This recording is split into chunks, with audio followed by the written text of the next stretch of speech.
Breaking news coming just in here.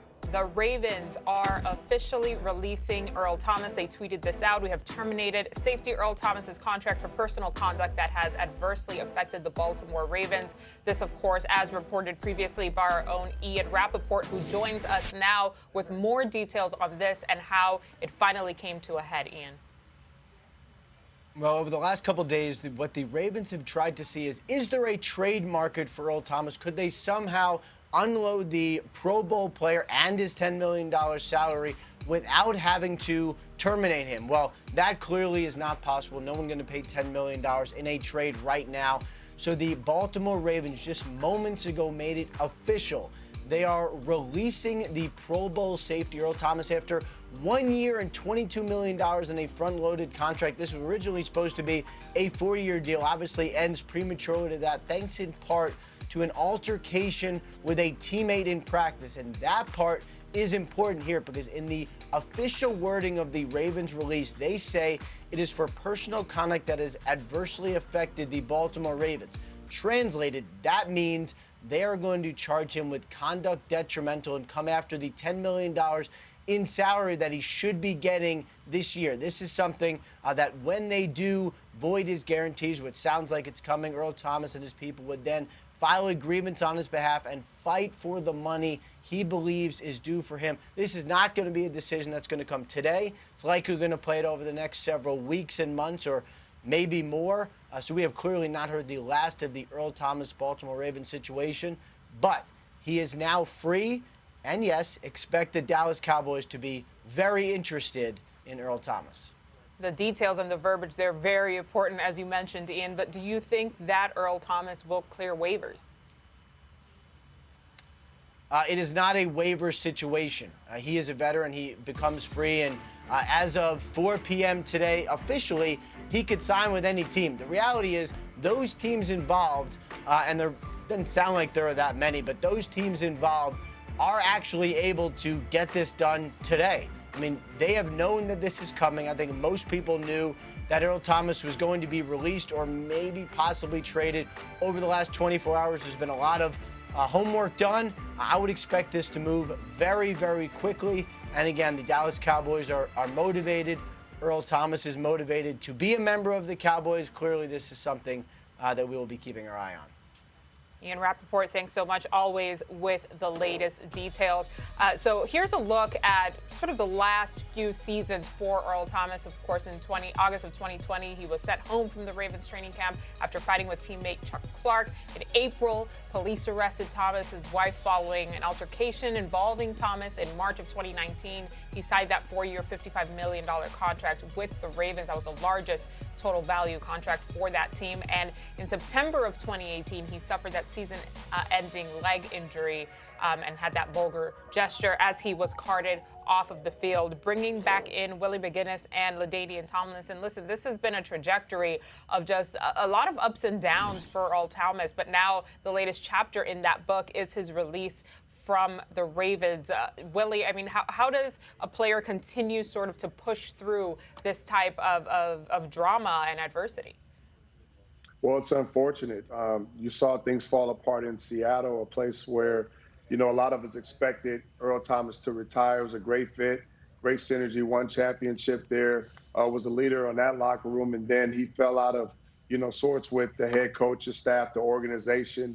And then he falls into another really good organization that's had a lot of success and on a good team with a lot of good players in that locker room. And you thought he'd have a lot of success and probably in his career there. And he's had ongoing issues over the last year and a half. So whatever's going on with Earl Thomas, he's got to work those things out.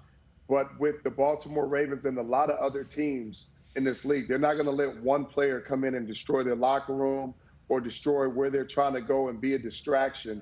And when you have a player of this caliber, it is unfortunate because he brings a lot to young players. He has a lot of experience. He's still playing at a high level. He can help whatever defense he's going to, but you got to understand, especially the teams that I played on, you got to do it within the confines of the team. You got to hold yourself accountable like everybody else, and you can't be a distraction, and you can't separate, regardless of how much success you've had. You can't separate yourself from everybody else. And you just got to, you got to fall in line. So unfortunately, didn't work out there. And it's going to be interesting to see what team that he goes to, because that locker room is going to have to be equipped to handle Earl Thomas as well as the coaching staff and the organization. LT, we heard Ian suggest pretty strongly there that the Cowboys are very interested in Thomas and that feeling is mutual. How much better would the Cowboys be with Earl Thomas on their defense? Well, a lot better. There's no question about that. The Cowboys have been searching for safety like this for quite a while now. And, we know all the problems that the Cowboys have had in the secondary lately. Has been well documented. Well, if you can get a guy like this on your defense, a guy with this type of experience that has seen a lot of football, that can still, as Willie alluded to, play at a high level, he's going to boost your defense. He's going to make your defense that much better. And then when you think about it, they really need him because of what they have up front. The only thing that they're really missing is experience on that back end. They have the experience on that defensive line, obviously, in bringing in Everson Griffin, guys like that, Aldon Smith. So they're building this defense, I believe, the right way, but they got to get somebody on the back end. And if they can pull off that with Earl Thomas, I tell you, it's going to boost them right back at the top of that division. Well, we knew that there would be more than one team interested in a player of the caliber of Earl Thomas, and Ian Rappaport tweeting now that the 49ers and the Texans potentially also being in the mix here, very interested in Earl Thomas. Willie, how do you think he would fit in either of these teams? Let's start with the 49ers defense, bringing in a guy like this into their secondary. Well, the 49ers, I look at their defense as one of the best in the league. And if you add another piece like that, it just sends them over the top. It's almost unfair. But I look at that locker room, strong personality, strong locker room, great character, great coaches in there to be able to handle a guy like Earl Thomas. It'll team him back up with Richard Sherman, a guy that he's played with in the past. So I understand that dynamic. And then when you talk about the Texans, they have a lot of loss. They got some young linebackers. They got J.J. Watt there on that defensive side of the ball. Their linebacker crew are leaders, Whitney Merciless, and guys that's been there for a while with their coaching staff, which is strong. That's also not going to tolerate a certain style of behavior or somebody going outside the confines of the season. Another team that I'm just going to throw in there, and it's not because I'm a Patriot, but the Patriots. They lost Jamie Collins, Danny Shelton, Kyle Van Noy, Dante Hightower, and Chung. And if you talk about a place where players have come into, and regardless of what you've done in the past or your character or what other teams have dealt with, have seemed to fall in line and understand this is how it works. It's respect across the board, the preparation, the accountability, having a coach like Bill Belichick be your leader and set the blueprint for pretty much all the different players that's been in and out of that locker room. It's a place that Earl will respect and understand that he's going to win, he's going to have success, and things are done a certain way. And there's a huge need for him, at that position. So he's got options. It's just depending on how he's going to conduct himself in the fit in the locker room, as I keep mentioning.